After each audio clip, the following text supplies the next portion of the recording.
Esse movimento de expulsão da população de baixa renda, especialmente da população negra dos centros, é um movimento que marcou a história brasileira e no caso de Porto Alegre isso começa já na virada do século XIX para o século XX com a construção do viaduto da Borges. Depois a gente tem um outro movimento que foi com a canalização do Arroio Dilúvio, que expulsa toda aquela população que tinha se acomodado, né, a população descendente de escravos, que tinha se acomodado ao longo do riacho, e finalmente a grande expulsão que o governo militar promove com a construção da Restinga, né, que retira do centro histórico de Porto Alegre toda aquela população que morava ali. São 30 mil pessoas que são levadas para 40 quilômetros do centro de Porto Alegre, né? Então essa é uma marca da nossa história urbana, a segregação socioespacial da população de baixa renda, especialmente da população afrodescendente.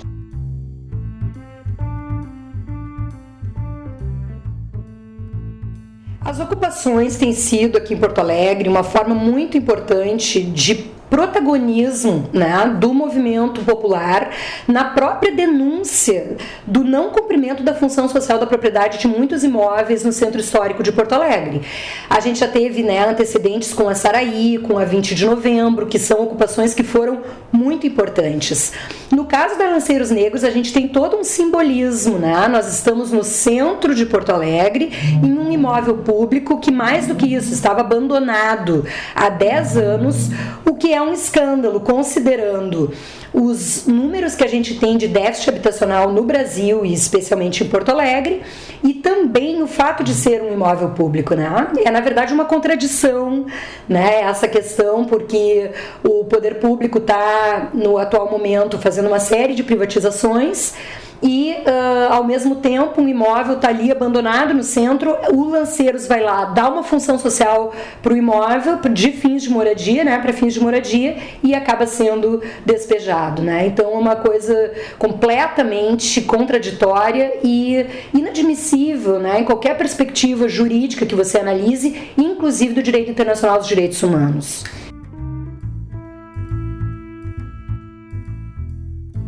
Na verdade, um giro, né, que foi dado assim, pela nossa política, que sempre acabou investindo muito mais na produção de novas moradias, na periferia das cidades, expulsando a população de baixa renda, do que dando função social aos imóveis que estão desocupados nas áreas centrais. Essa revitalização dos centros históricos, em muitas cidades do mundo, ela passou pela utilização para fins de moradia, né? Pela retomada dessas áreas que tem infraestrutura instalada, que é uma infraestrutura que está ociosa e que perfeitamente poderia ser utilizada para fins de moradia. O Brasil, em que pese ter vários instrumentos relacionados, né, à questão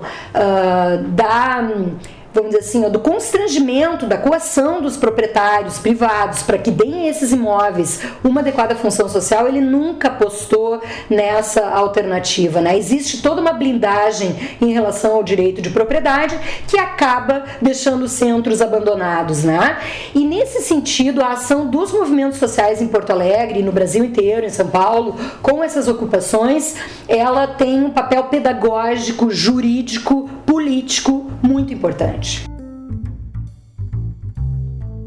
Essa questão da segregação socioespacial é algo que o capitalismo já faz sozinho. A terra no capitalismo é um bem muito caro, esse mercado é um mercado muito especial justamente por isso e muito inacessível para a população de baixa renda, né? Onde os governos erraram? Justamente em pensar em garantir apenas política habitacional, descolada da política urbana, sem atender a função social da propriedade e, sobretudo, em não garantir o direito à cidade. A questão do direito, né, de acesso aos serviços, à infraestrutura, aos centros, à localização, portanto, né, a ter um custo acessível da moradia, a ter segurança na posse, que é o que internacionalmente se entende por direito humano à moradia adequada, é onde os governos brasileiros têm errado, né, a descolar o direito à moradia do direito à cidade. assim, até uma crítica que a gente pode fazer também ao programa Minha Casa Minha Vida, que também acabou produzindo moradias para a população de baixa renda nas periferias, né? Numa forma muito mais importante do que outro tipo de intervenção que tenha feito. Então, a questão hoje é o direito à cidade, que é o que está na nova agenda urbana, que foi aprovada pela Conferência Habitat em outubro do ano passado.